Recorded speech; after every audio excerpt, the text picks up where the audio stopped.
Hello everyone. ఇక్కడ నేనైతే ఈరోజు మా car garage and cycle garage చూపించబోతున్నాను. ఇప్పుడు నేను సైకిల్ గ్యారేజ్ వైపు వెళ్తున్నాను. ఇంటికి ఒక సైడ్ రైట్ సైడ్కి వెళ్తే సైకిల్ గ్యారేజ్ ఉంటుంది. ఇక్కడైతే కీ వచ్చేసి మాకు సైకిల్ గ్యారేజ్కి, కార్ గ్యారేజ్కి, హౌస్కి సేమ్ ఒకటే కీ అనమాట. ఈ సైకిల్ గ్యారేజ్ ఏరియా అయితే కొంచెం యావరేజ్గా ఉంటుందన్నమాట.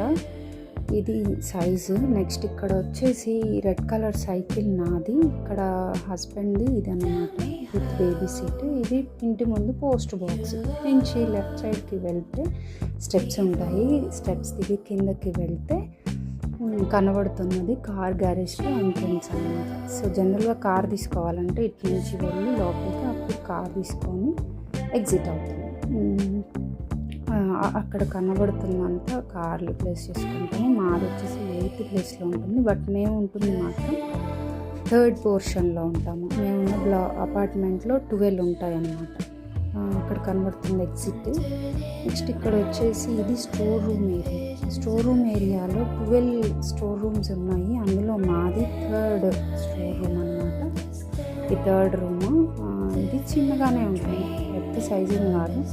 కొన్ని పాత వస్తువులు అవి పెట్టుకోవచ్చు అన్నమాట. ఇది మా రూమ్, స్టోర్ రూమ్ చిన్నది. దెన్ నెక్స్ట్ ఇక్కడ నుంచి బయటికి వచ్చేస్తే యాజ్ యూజువల్గా మళ్ళీ car exit area. Then this is car exit and entry. Thank you for watching.